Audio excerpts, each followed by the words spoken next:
Hey guys, here we go into a film study on Anthony Joshua versus Joseph Parker, and I couldn't find a lot to be excited about for Parker.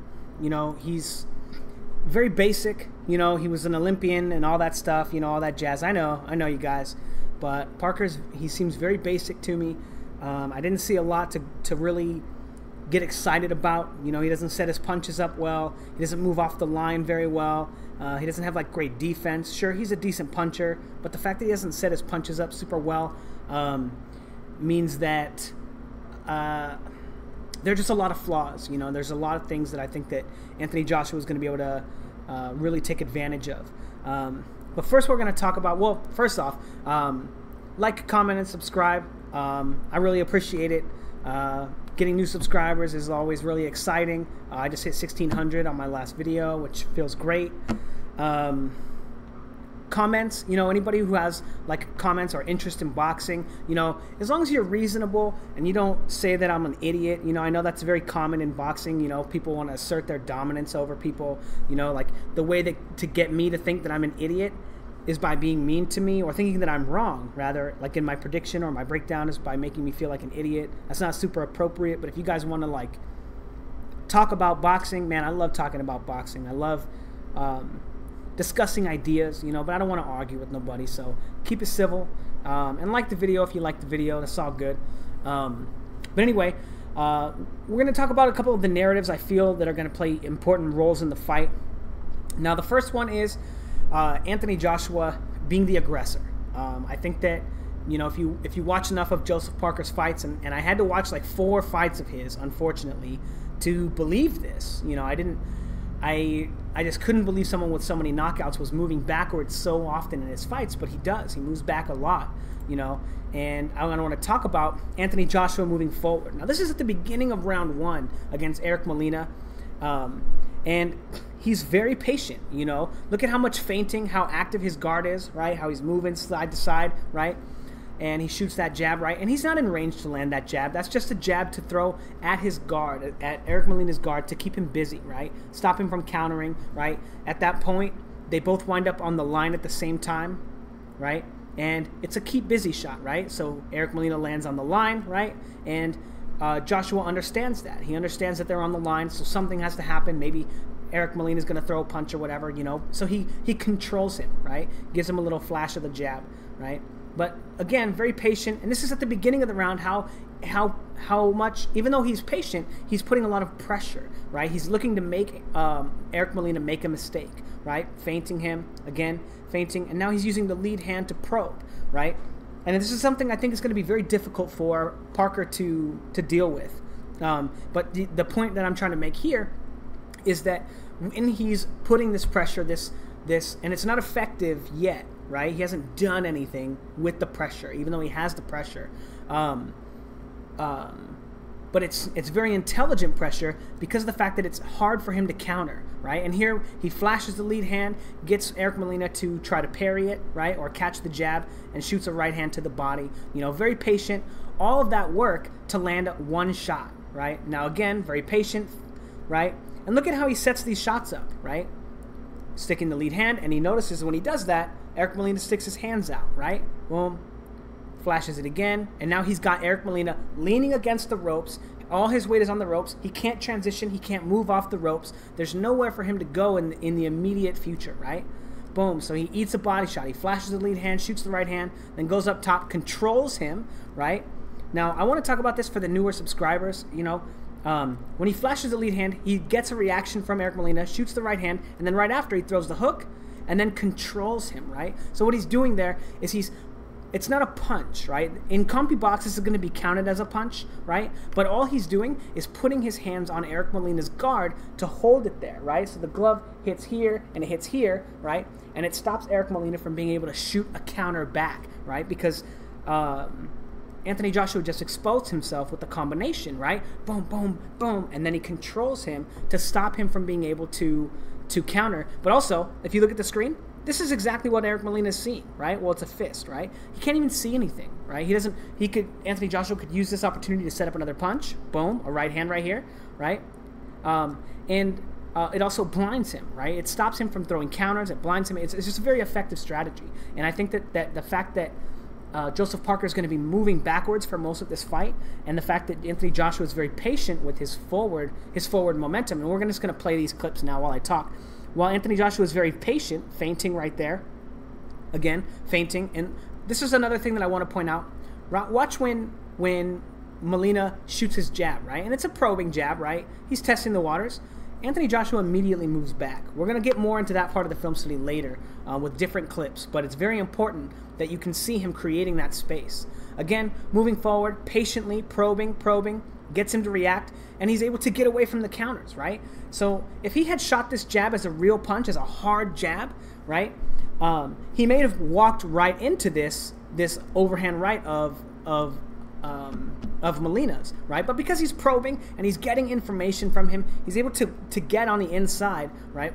Where he wants to be, I'm not sure, right? But he stops Molina from creating the space with his forearm by smothering him, and stops him from countering that jab with the overhand right, right? Now, real quick tangent, very sorry to get into this, but someone was talking about my film study on Roy Jones and how Roy Jones uses the jab to set up his other punches, and I say that he's not setting his punches up, and then he said that he referenced that Bivol does the very same thing that Jones does, and I praise Bivol and I degrade Jones for it, right? Now the idea here is that this is what Bivol is doing, probing. He's not committing to these shots, and he's able to get in, but if he had committed to that shot, Eric Molina may have been able to land that counter, right? He may have been able to set that punch up, and that's exactly how Jones set his punches up. It's very dangerous to commit to the jab when you don't know how your opponent's going to react to it, right? And you can walk into counters, i.e. the reason why he's been knocked out so many times. He doesn't know how to set his punches up, you know? Anyway, I probably shouldn't have talked about that in this fight breakdown because people are just going to get super mad about that video. But anyway, moving on. And then he's able to land punches after, right? He baited the counter, got away from it, and then it was able to set up punches. Again, more probing, more feinting, right? Making sure that it's safe and taking steps back, right? When Eric Molina starts to set up his punches. And then very interesting for the rest of the film study as well, right? The lead left hook, right? Boom. And it doesn't land super hard. It's not super clean. It's not with the knuckles. It's kind of with these knuckles instead of these knuckles. And you want to land with these and turn that shot over, right? But getting them with a good shot, when you're a heavyweight, man, you're just going to knock people around with any part of your hand, right? But again, very patient, probing. And look at how with these fake jabs, right, he pulls back to get away from a possible right-hand counter like we saw earlier, right? And he gets Molina to move back against the ropes, out of position, and then land that great left hook after the right hand, right? Beautiful setup. And that's something that I think Joshua does really well, is he's very patient, and he for the most part, he knows how to set his punches up. There's still things to work on, but as we see here, right, the feints are very effective against Parker, right? Feinting, right?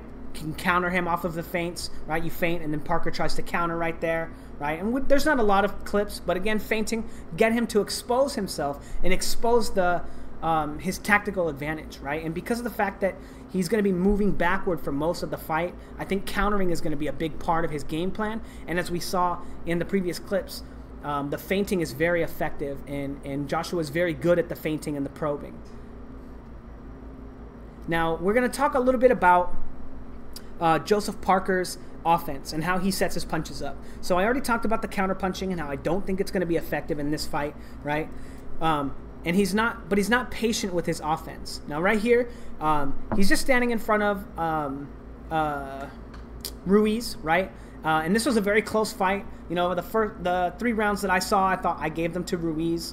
I didn't watch the end of the 3rd round. Maybe got clocked. I don't know.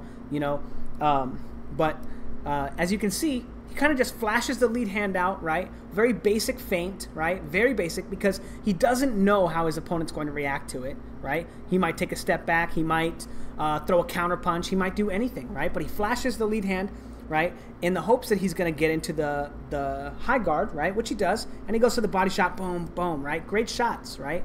But these are the most effective punches that he landed in all 3 rounds that I watched, right? Now we're going to watch some other times where it's not very effective, that same style offense, right?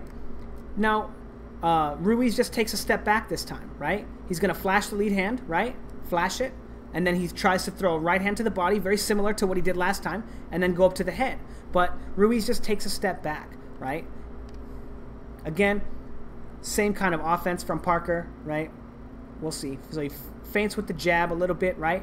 And then he doesn't see how his opponent's going to react to it, and then just throws a right hand. You know, not very effective, right? Not landing those shots either, right? Standing in front of him. Flashing the lead hand, not a real punch. He's able to turn away from the right hand, or away from the right hand, and then not get hit by the left hook either, because these are very basic feints, right? Like, if you've ever trained boxing, you know that your opponent's going to throw a 1-2 at you, especially from that range. There's like almost nothing else they can do, right? Maybe a jab and then a leaping left hook, right?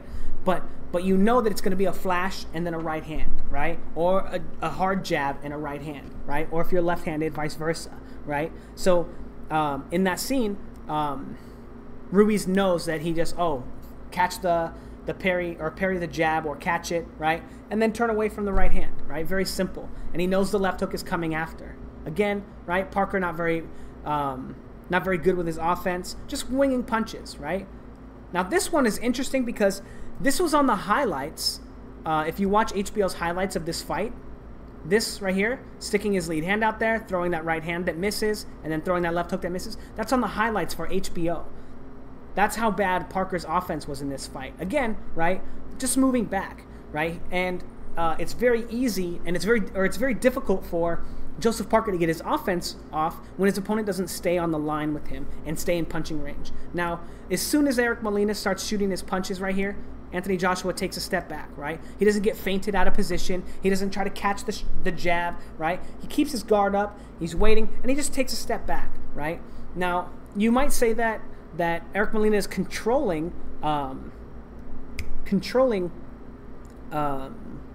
Anthony Joshua, right? Because he is, right? This little probing, right, creates the space that he needs to get off the ropes, right? And he's able to control Anthony Joshua with that little feint, but he's not able to take advantage of it, so it doesn't matter, right? It's important to remember, right? Because anytime you need to create space, anytime you get on the ropes, anytime you're in danger, you can just do that and control him, right? But again, right?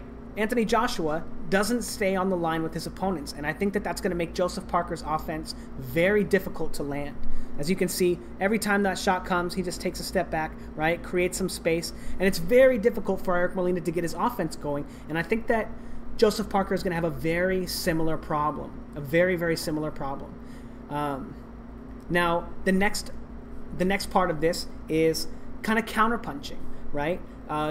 As we talked about, Parker doesn't set his punches up very well, right? And in this scene, you can see him just kind of shoot a jab at his opponent, right? And his opponent's able to slip it, boom, and land a jab of his own, right? It lands on the chest, right? But it's still a scoring blow, right? Again, Parker feinting with the jab right there, and then explodes out of his guard to shoot a jab to Eric Ruiz. I can't remember his first name, Ruiz. But shoot a jab at his head. And Ruiz, this very unathletic guy, right? He's an athlete, right? He's a little out of shape, you know. But it's very easy for him to get out of the way of that shot and counter it, right? Again, Joseph Parker doesn't set up his punches very well, right? And he's able to follow him up with a combination on top of it, right? It doesn't land, right? But that's not the point. It's the fact that he's able to get these combinations off, or these counter punches off, because Joseph Parker doesn't know how to set his punches up. Now, after we see all of that, maybe that shit does land, man. That looked pretty good from that little last clip, but he's able to counter him with the jab and then go over the top with the right hand. Nah, he rolls that. He rolls it. Okay. But now when Eric Molina starts pushing against Joshua, right? And Joshua just takes those steps back like he's been doing, right?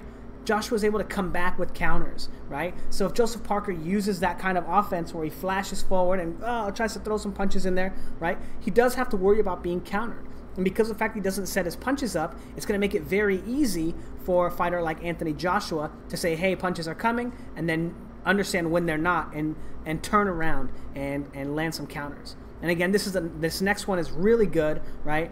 He flashes the lead hand, right? And Joshua's able to come back and land a great right hand right over the top of that jab, right? And we'll watch it a little bit slower. So flash the jab, right? And instead of taking a step back this time, Anthony Joshua decides to counter and come straight into his head with a huge right hand. And now all of that shot lands right on the temple, right? But because Anthony Joshua follows through, it goes right over his head. It hits him, boom, and skids over his head. But almost all the power is in that shot. As you can see, Eric Molina wobble, right?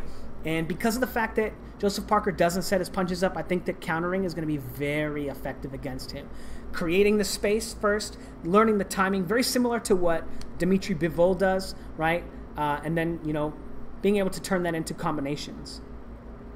Now, the last part, this is the part that I think is going to be a very defining factor of the fight, right?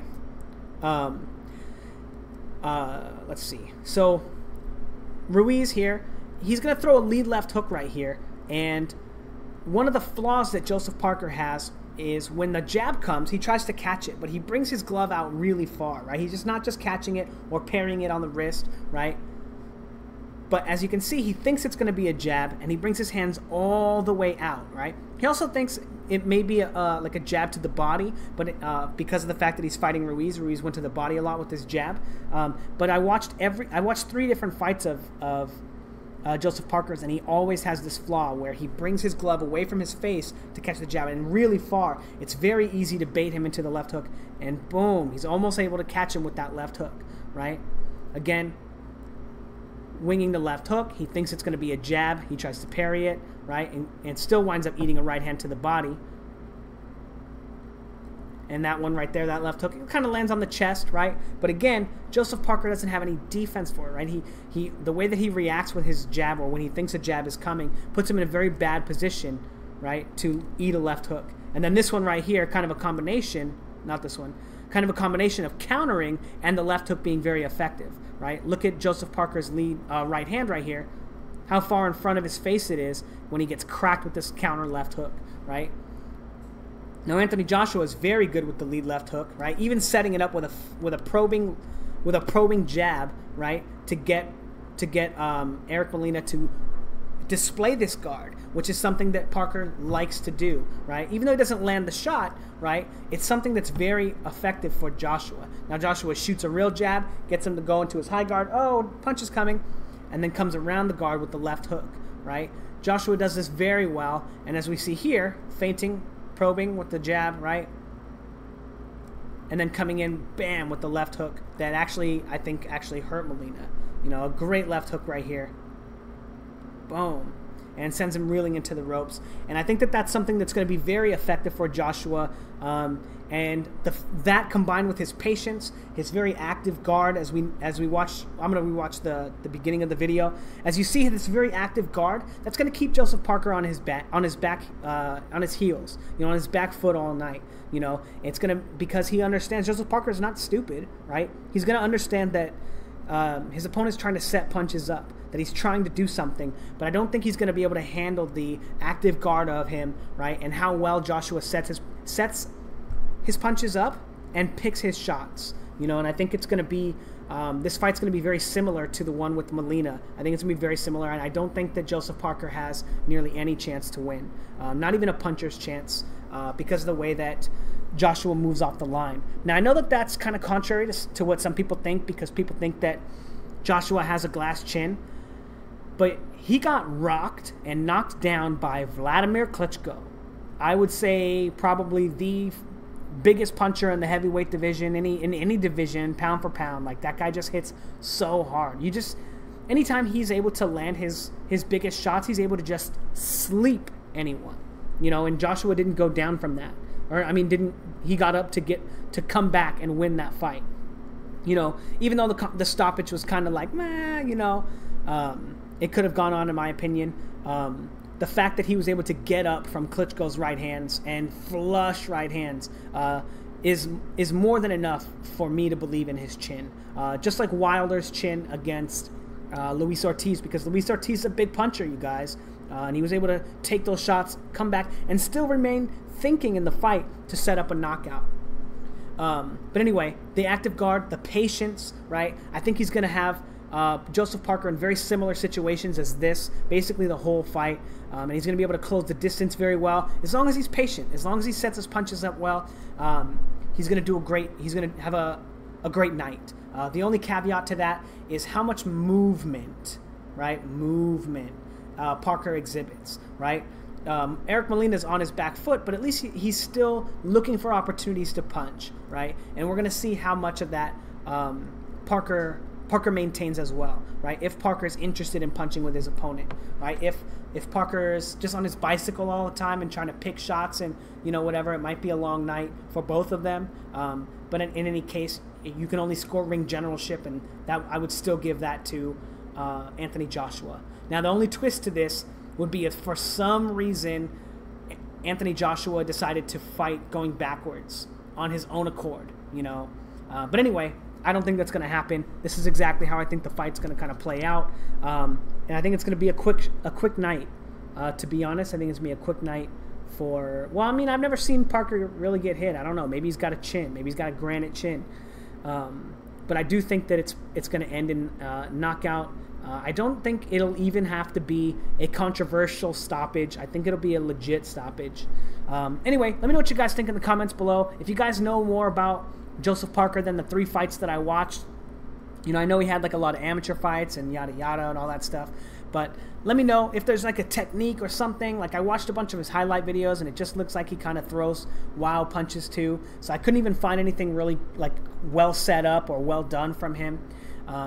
But again, I didn't expect a lot from Billy Joe Saunders, man. He whooped that boy's ass. That was a very interesting breakout performance for Lemieux, in my opinion. I know he had some big wins against Eubank, but beating Lemieux, who's a very good fighter, you guys, in the way that he did, was very surprising to me. So who knows, though? Maybe Joseph Parker's made some adjustments in his game, and he's learned some things in between his last few fights, just like Billy Joe Saunders did, and he's going to surprise us.